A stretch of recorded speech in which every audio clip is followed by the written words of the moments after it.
실체는 굳이 말하자면 능산적 자연이겠고 그 실태가 여러 양태로 나타나는 게 소산적 자연이겠죠. 그 얘기예요? 네. 네. 그러니까 이제 느낌은 이제 실체 얘기를 하니까 이제 아직 시작했나요? 네. 그래서 그냥 이건 뭐 이해하기 쉽게 한마디로 스피노자는 뭘 얘기하려고 그랬지? 그러면 스피노자는 이제 신적 자연에 대해서 말한 거예요. 이렇게 말하기 좀 오해가 있을 수 있어요. 정리하기. 신적 자연이라는 게 좀 그러면 고대인가요? 그게 아니라 근데 고대는 분위기가 뭐냐면 나보다 오래 살고 크고 영향력 있는 걸 싫어 생각했잖아요. 근데 여기서는 이제 이미 고대와 중세는 지났어요. 그러니까 이성으로 생각하는 거예요, 다. 그러니까 항상 생각할 때 그냥 이거 고대랑 똑같네요. 그게 아니라 이성적으로 봤을 때 그러면 이제 그러니까 데카르트와 이제 굳이 이제 해설 말하자면 데카르트는 이제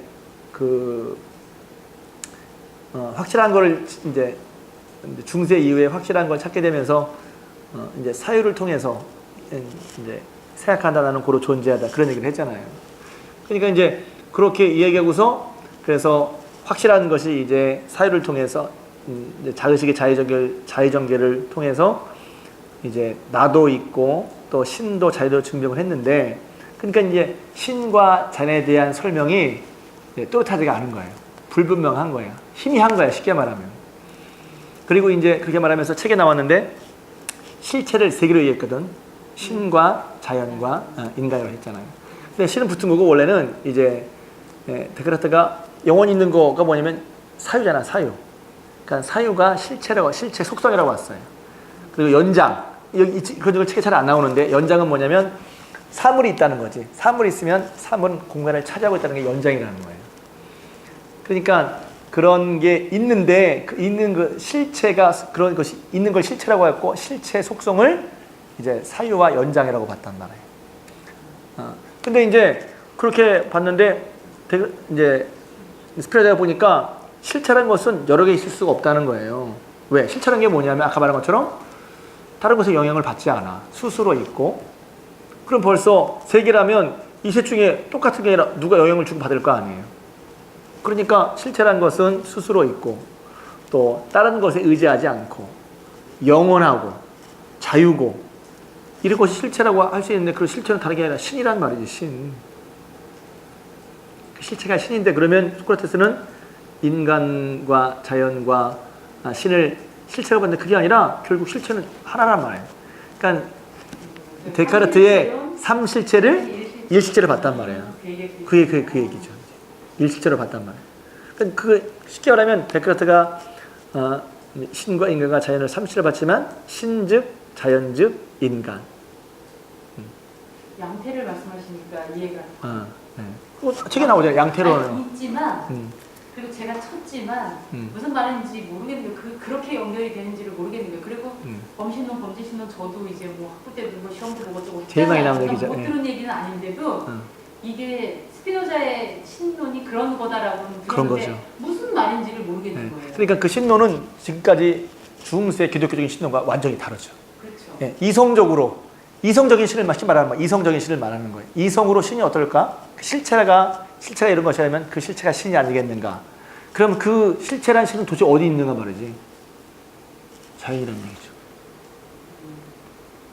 그래서 이제 스피노자가 양태이려면 자연이어야 되는 거 아니에요? 양태만이 아니라 그러니까 자연이 신이니까 거기서부터 모든 게 나오고 그러니까 자연은 원이기도 하고 결과이기도 한 거예요. 자기 원인, 자기. 그렇죠. 자기 원인적 실체가 자연이면서 그 실체가 이제 결과를 낳는데 그것은 여러 가지 다양한 양태로 나타난다는 것이죠. 근데 그때는 이제 양태로 나타나는 것은 소산적 자연이 되는 거예요. 그러니까 실체가 원인이기도 하고 결과이기도 한 거예요. 그래서 이 말이 뭐냐면 원인은 자기 맘대로죠. 자유야. 근데 그 원인이 결과 필연을 낳았어. 근데 자유와 필연은 똑같아. 신의 자유는 신의 필연이고 신의 필연은 신의 자유야. 왜? 자연이 그러니까 쉽게 말하면 실체인 자연이 모든 것을 다 산출하니까. 그러니까 낳는 것도 자연이고 나온 것도 자연이야. 능산적 자연과 소산적 자연이 구별되는 거죠. 그럼 무슨 문제가 있어요? 결국은 세상 모든 것은 그렇지 신에 의해서 짝 짜여진 대로 간다는 거야. 그렇게 봐야 맞지 않아요? 이성적으로 보면 필연적으로 가는 그렇죠. 왜냐하면 실체가 있고 그 실체가 모든 것을 그 실체의 자유에 의해서 실체가 어떤 결과를 만들었는데 그것은 실체가 하는 거야. 그러니까 실체가 하는 거에 딱 짜여져 있잖아요. 그 짜여져 있다는 걸 뭘 설명하냐면 반지름과 원둘레를 설명하는 거예요. 그러니까 반지름이 5라면 원둘레는 10파이가 되는 거죠. 그러니까 이게 뭐냐면 반지름이 5cm라고 하는 것은 이제 원의 둘레가 10파이라고 하는 거랑 똑같은 거란 말이죠. 그러니까 신이 자유라고 하는 것은 신의 필연이고 신의 필연은 신의 자유야. 그러니까 모든 이제 세상은 그 실체인 신에 의해서 만들어지고 돌아간다는 거예요. 그러니까 딱 짜여져 있다는 거죠. 그렇게 이제 이 사람은 신을 설명하고 자연을 설명. 근데 그게 자연이라는 거지. 자연은 모든 자연, 거기에 이제 그게 자연즉, 신즉, 인간즉, 실체 이렇게 되는 거지. 다 들어가 있는 거지. 그러니까 그것에 의해서 이제 아까 그 강 목사님은 그 뒷부분이 그랬는데 그러다 보니까 사는 게 뭐예요? 그전에는 기독교적인 신과가 다르죠. 신이 모든 게 다 있으니까 사람은 거기에 맞춰서 사는 거예요. 내가 의지를 가지고 한다고 그랬더니 한 줄 알았더니 나중에 보니까 내가 의지가 한 게 아니라 원래 그렇게 돼 있었어. 그런 사고 있어요, 없어요? 내가 한번 해보려더니 야 결국은 기독교 시대 받으면 합력할 선을 이룬 거야. 그렇게 된 거야. 그렇게 되기 때문에 어떻게 된 거야. 그런 식의 사고란 말이지. 또 어떤 사람은 야 나 이거 못 받아들이겠어. 아니야. 하나님의 뜻이야. 받아들여. 나하고 다른데 그렇게 싫은데 그렇게 원래 하는 그렇게 한 게 있었어. 받아들여. 그러면 신의 섭리를 받아들이는 거죠. 기독교적으로 우리는 기독교 설명은 빠르니까 이렇게 얘기를 하지만 그런 식의 사고가 기독교인들에도 있단 말이죠. 그런데 그런 게 뭐냐면 모든 것은 신의 자유와 신의 필요대로 딱딱 짜서 오미어진 것이기 때문에 운명론이야. 사람의 의지는 있을 수 없다는 거예요. 그러니까 어떻게 그것을 신의 섭리와 의지를 이렇게 말하면 아크나스 냄새가 나는데 아무튼 그렇게 짜진 대로 그걸 받아들이고 인정하고 그게 이제 자유를 얻는 기회라는 거예요. 받아들이는 거. 그렇잖아요. 내가 싫은데 이렇게 하기 싫은데 근데 섭리가 맞아 하나님 뜻이어서 받아들여주죠. 기쁘죠. 자유롭죠. 그런 걸 말하는 거예요. 굳이 예를 들면 우리 은우가 나는 목사들을 태어나게 정말 싫어 그러다가 나중에 감사해 받아들여진 거죠. 여기 강목사님들 마찬가지고 받아들인 거예요. 운명으로 받아들이는 거. 그럴 때 기쁘다는 거죠. 그럴 때 자유하다는 거예요.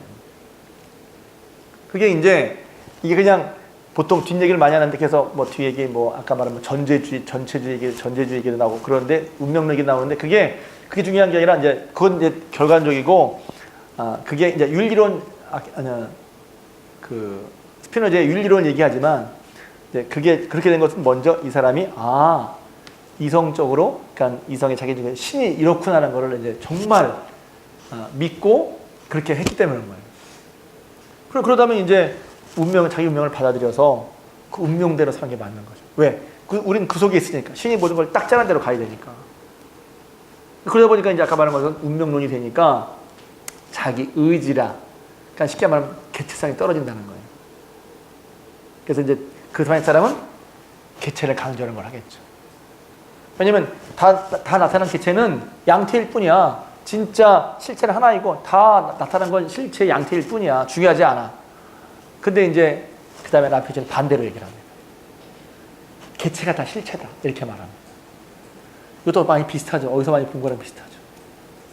개체 중심은 굳이 말하자면 플라톤은 이데아 중심이라면 아리스토텔레스는 개체 중심이죠. 그러니까 실체를 강조하다 보니까 개체성이 약해지고 양태일 뿐이다라고 되는 거예요. 그러다 보니까 이제 윤리적으로도 아까 말한 운명론, 숙명론이 되고 그러다 보니까 개체성이 약해지게 되고 또 하나는 이제 그러니까 책임도 없죠 사실은. 네. 낙관이라기보다 운명론이죠. 네.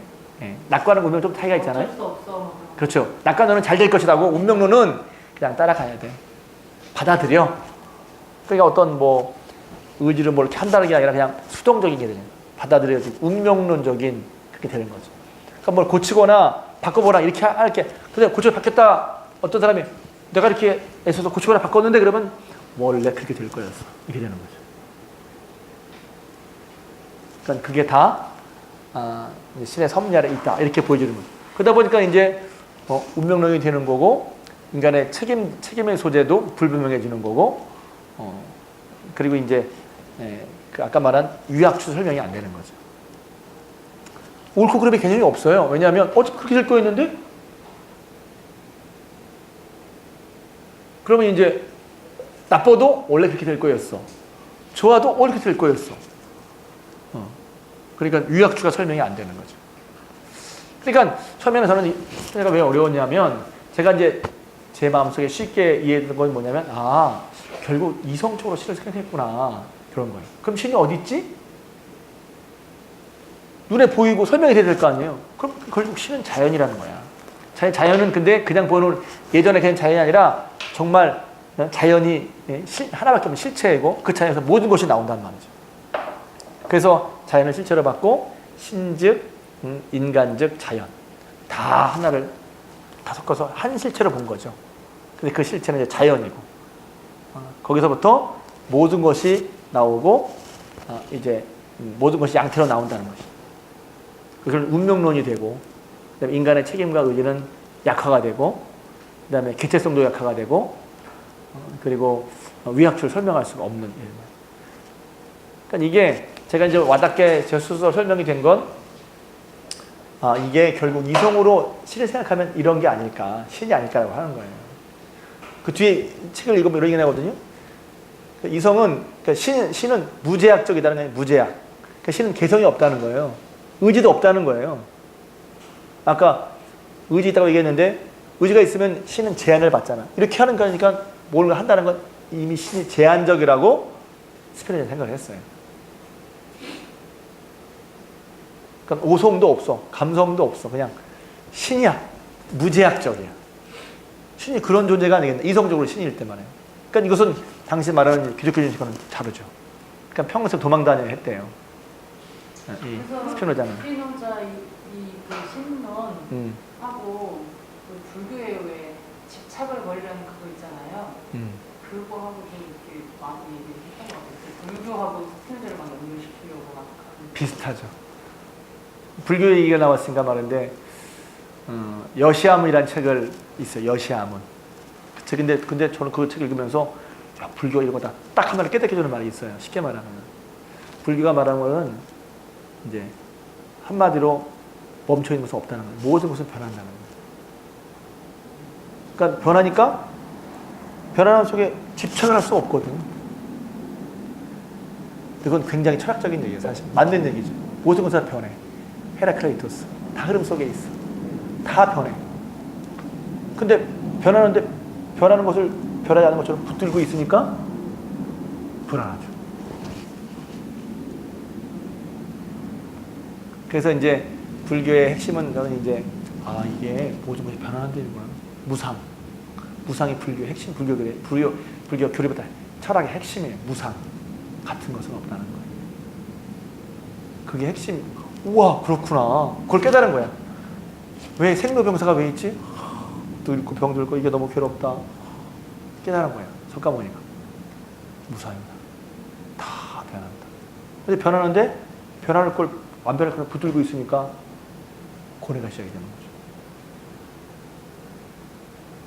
그러니까 이제 그런 면에서 이제 스피노자의 운명론이랑 그냥 받아들이자 좀 차이가 있지만 이제 그렇게 결국 이제 이런 거죠. 어떻게 니르바나 내가 어떻게 마음의 평안을 얻을 수 있냐는 거예요. 그러니까 불교에서는 다 이게 무상이니까 집착을 버려야 하는 것이고 스피노자는 원래 그렇게 돼 있으니까 그걸 그냥 받아들여 수긍해. 그랬을 때 마음의 평안을 얻는다는 거죠. 우리도 그런 게 있잖아요. 하나님의 뜻이야. 그럼 편해져. 그게 정말 이제 억지로가 아니라 내가 정말 하나님 뜻으로 이해가 되면 마음의 평안을 얻죠. 와. 그러니까 그건 이제 뭐 개인적인 뭐 신앙의 경험이니까. 그걸 억지로가 아니라 내가 정말 고백하는 게 중요한 거죠. 와, 하나님 이렇게 하시려고 했구나. 너무 감사하지. 그런 면에서 우리도 이제 스피노자는 다르지만 그렇게 운명론으로 봐야 되는 그런 차원이 있다는 거죠. 이상입니다. 질문. 근데 왜 데카르트는 어쨌든 뭐 같은 의미에서 봐야 되는 건가요? 어쨌든 내적 필연성을 이렇게 삼각형을 했잖아요. 근데 이 양반은 왜 원으로 했어요? 원으로 다 그거 모르겠어요. 근데 이제 내적 필연성이라보다 처음에 이제 똑같은 얘기를 하는 건 줄 알았는데, 그러니까 똑같을 수 있지만 결국 신의 자유가 신의 필연과 똑같다는 얘기를 하려고 하는 거예요, 결국. 그러니까 그러니까 반지름과 그 반지름이 만약에 5라면 이제 우리가 이제 법칙에 의해서 지름 곱하기 3.14잖아요. 그러니까 원이 반지름이라면 그 원 둘레는 10파이가 되는 거죠. 그러니까 이제 그것처럼 이제 신의 자유는 그 신의 필연이라는 거예요. 그러니까 결국은 이제 신에 의해서 만들어지고 그 만들어진 결과도 신에 의한 것이라는 것을 얘기하려고 반지름과 원주 얘기를 한 거예요. 네, 신의 자유, 신의 필연은 같다는 얘기를 하려고 그 얘기를 이제 그 예화를 쓴 거죠. 네, 그것도 이제 필연적으로 볼 수 있는데 데카르트가 말한 내적 필연과 좀 다르죠. 왜냐하면 필연은 필연인데 데카르트가 말한 내적 필연은 뭐냐면 이제 신의 그러니까 사유와 함께 내가 있음을 증명하려는 것이라면 이것은 신이 원래 그렇다는 거예요. 신이 세상을 만들고 그 만들어진 결과가 역시 똑같이 신의 거라는 거야. 그것을 벗어날 수가 없다는 거예요. 그러니까 모든 것은 다 이제 신의 등산적인 신의 소산이고 그 소산적인 이제 등산적인 자연으로서 신이 한 것이고 그것의 결과로서 소산적인 자연으로 나온 것이라는 것을 그게 이제 거기에 딱 그 체계가 딱 잡혀 있다. 어느 것도 얘기가 없이 딱 정합된 것이다. 정합되고 그러면 딱 체계적으로 잡힌 것이다라는 걸 설명하려고 반지름과 원주 얘기를 드는 거죠. 반지름이 5라면 원주는 18일 수밖에 없고 18인 원이 있다면 반지름은 5일 수밖에 없어요. 네. 신의 자유와 신의 필연을 설명하려고 하는 거라고 보면 되겠어요. 네. 그래서 전 처음에 스피노자가 이해하기 어려웠는데 결국 왜 이 얘기를 한 거야 보면 이제 데카르트가 이제 확실한 걸 주장하려고 하다 보니까 방법적 회의를 통해서 이제 사유 생각하는 것을 얘기했고 그걸 통해서 이제 그 자의식의 자의정리를 했다면 그거에 치중해서 이제 뭐 희미해졌다 할까 아니면 잘 얘기하지 않았던 신과 자연 얘기를 뭉뚱그려서 이성적으로 전개하는 거죠. 그래서 자연은 이런 것이고 신도 이런 것이다. 그 실체는 신이고 신은 결국 자연일 수밖에 없다. 그리고 그것은 이제 필연적으로 돌아간다는 것이죠. 그것이 이제 스피노자가 이성을 통해서 신이 다스리는 세계를 이렇게 생각해 본 거죠.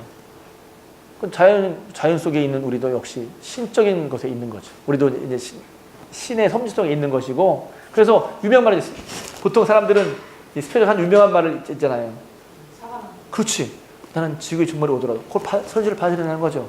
그리고 내게 주어진 일을 사과함을 하겠다는 거예요. 그게 거기서 나온 얘기야. 어떤 사람은 그것도 모르고 멋있네. 그런데 이제 물론 그 말이 멋있긴 해요. 요새 뭐 소확행 그래서 카르페 디엠 유명한 얘기. 제가 영문과 나왔는데 카르페 디엠이라는 얘기가 되게 유명한 얘기예요. 현재를 즐겨라. 현재에 충실해라. 이거 무슨 쾌락만 추구하는 게 아니라 오늘이 중요하다는 얘기예요. 근데 그 앞에 얼마 전에 어떤 강의를 듣다가 메멘토 모리가 붙어 있어요. 죽음을 기억하라. 그리고 오늘을 즐겨라.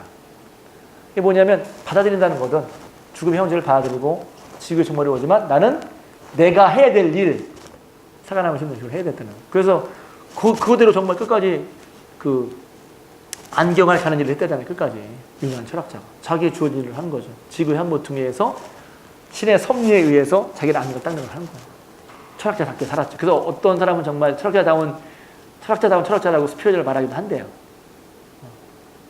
뭐 클라라라는 여자하고 같이 사귀었는데 그 여자가 이 사람이 워낙 부자인데 그 유산 같은 거 다 포기하고서 그런 길을 가니까 자기는 이제 뭐 나름 욕심이 있을 거 아니에요. 근데 사귀었다가 이제 버렸다 그러더라고요. 스피노자를 버리고 어떤 부자한테 전화해서 시집을 갔는데 그걸 보고서도 이 철학적인 그거를 중심을 잃지 않아서 뭐 별로 그것 때문에 요동치지 않고 실제로 요동 안 쳤는지 모르겠지만 어쨌든 겉으로 요동치지 않고 그래 잘 가, 잘 살아라 뭐 이러고 다 그냥 받아들이고 평생 홀로 살았다고 그냥 그렇게 하더라고요. 그러니까 이제 그런 면에서 존경스럽죠. 만약에 한다면 자기 철학대로 살았으니까.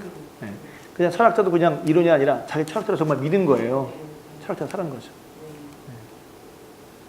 그래. 안경을 안 갈면서 살아도 엄청난 부전도 그렇고 그게 싫었대 자기는. 이상입니다.